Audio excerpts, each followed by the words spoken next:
Happy Monday morning, everybody. We have exciting news reported by the Channel 2 weather this morning. They say that this Thursday, the humidity and the steamer in St. Louis is going to come to an end. Praise the Lord. Man, it's been a summer to remember. It has been 100 degrees and the humidity has been 110%. I'm excited about that. All right. What a day yesterday at Indy. You talk about a lot of storylines. I love it. So let's get right to it. Okay, my brother, Bubba Wallace. Yes, we're related. It's so funny. People for years have, they trying to get me, hey, Wallace, you related to Bubba? I said, oh yeah, we're both Wallaces.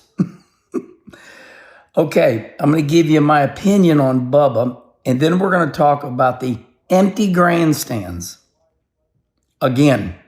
But there's more to those empty grandstands. Okay, Bubba Wallace. I've told you all this before, but it's, been years ago. I met Bubba years ago in Concord, North Carolina, at the Cracker Barrel, right by the Charlotte Motor Speedway. His mom and dad and Bubba, they were so nice.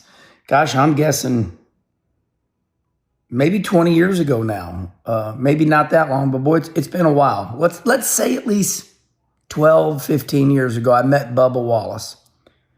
When I met him, the nicest family you'd ever want to meet in your life. I know a little bit more than you all know. It's like when I had Brother Rusty and Angie Skinner on Kenny Conversation. Rusty said something that I really liked. Rusty's got good stuff. He's smart. He says, when you just know more than people know, when you know information, you can make a better judgment, right? When you know more than other people know, it's like they don't know that. So with that being said, let me say this about Bubba. I know that he's a lightning rod, and I know that he's controversial. I know that he gets a lot of boos, but I got to be honest with you. There's a reason Ryan Blaney and Bubba Wallace have been best friends, and they've been playing music together. You see all the videos out there. There's a reason Denny Hamlin, and Bubba hit it off. There's so many drivers that like Bubba. Bubba got thrown to the wolves with that whole situation. Okay? What I mean by that is that wasn't his deal. That was not his deal. All of a sudden, it just got plopped right on his doorstep. So I don't even pay attention to that whole situation that happened at Talladega. It's like, la. It's like, man, he's the one and only. Bubba's the one and only. And all of a sudden, the whole world turned on him and hated him. I definitely did not like that. I did not like the angry mob coming at one man. Just imagine for a minute you being one person in life and an angry mob just coming at you when you're like, whoa, what the hell happened here?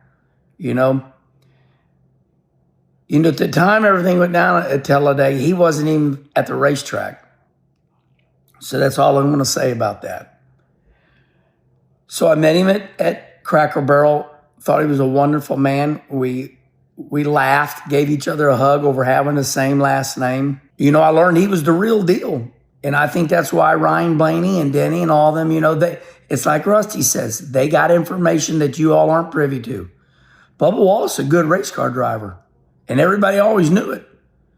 I knew that right away when he won a super late model race at Bristol. Hell, he won a truck race at Bristol. You can't win Bristol and not be a good driver. So Bubba Wallace has always been a good driver. Now, I got to tell you, his interview yesterday was incredible. How many days has it been since my last win? And boy, he caught the whole damn TV people. They were like, and he said 0. He f***ed them right there. He got them. How many days has it been since my last win? And they're like, 0, bitch. It was great. It was great. And now he's a multiple-time NASCAR Cup winner at the highest level. And it's very clear that Michael Jordan has him mentally strong. Because, you could tell that they were ready to interview him. They asked him some good questions. And boy, he came out straight A's. If that interview was going to be, going to school, he knocked it out of the ballpark. Well, what's this feel like? Does this make you forget all the hard times? He goes, I've been winning in life, man. Because he's married, got that beautiful baby. That was a master class. What Bubba Wallace did yesterday, that was a master class in you do not control me. You do not get me. I win at life. So that's what I got to say about Bubba. Now, you can continue to hate on him, but I'm afraid to say he's part of that Michael Jordan, Denny Hamlin deal. The more you hate on him, the better he's going to do. He's learned to take that negative energy and use it as fuel, just like my big brother, Rusty Wallace. Like I've told you in the past, as soon as you start talking shit about Rusty, you done f***ed up, because now he's going to do better. One last thing about this. With social media, there's so much negative energy that the greats, like me, we've learned to use it for fuel. With us, and we will win. Because we know that it gets to you. When we know it gets to you, see, they win. So when you pick on people, they're like, okay, I will you up now. That's the way it works nowadays, because this whole negative aura in life, everybody knows what I'm talking about. That whole negative aura in life. When you start booing people, they're gonna get you. And it's gonna be one way or another. And Bubba won.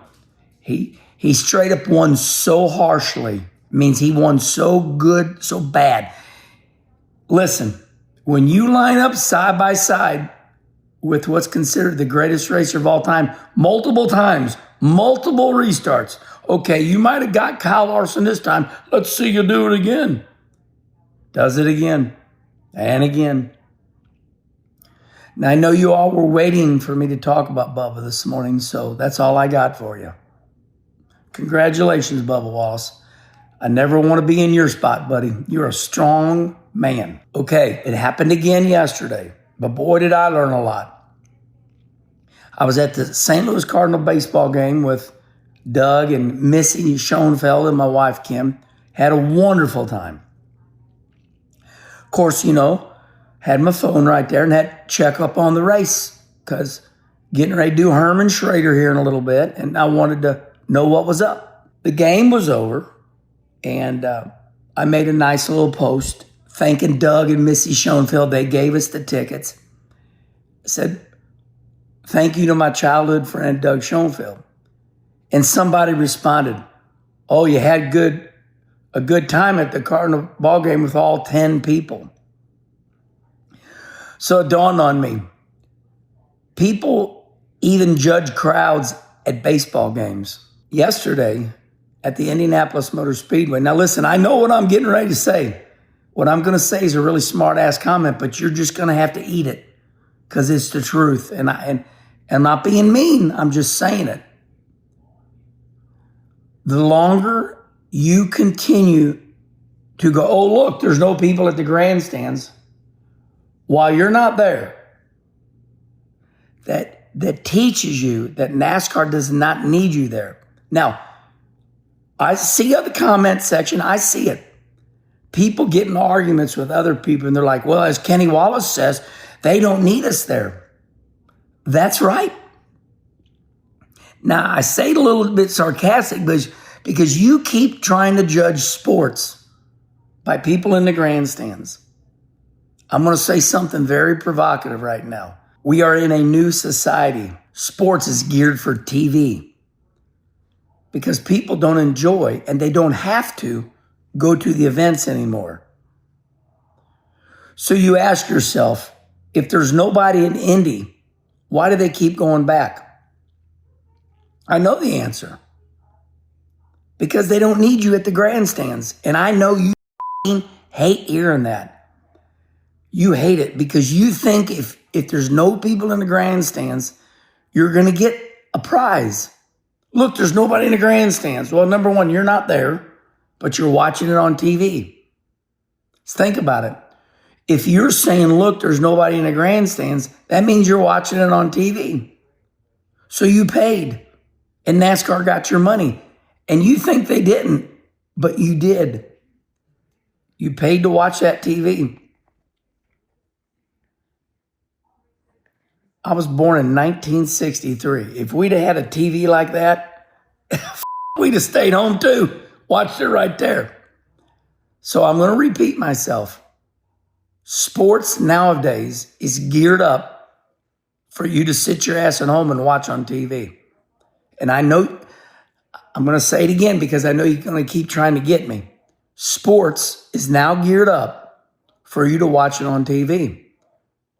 That's why NASCAR can keep going back to Indianapolis with only 40,000 people in the grandstands.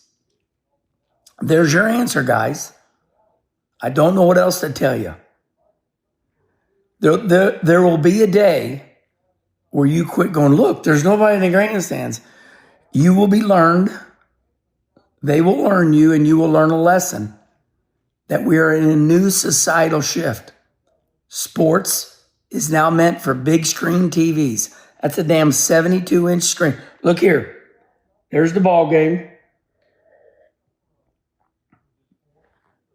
There was maybe 20,000 people at the ball game yesterday. And somebody said, look, nobody in the grandstands at Busch Stadium. I thought to myself, they say the same about all sports nowadays. So think about it. Think about it. How do they keep on going? TV money is big. Have a great Monday, everybody.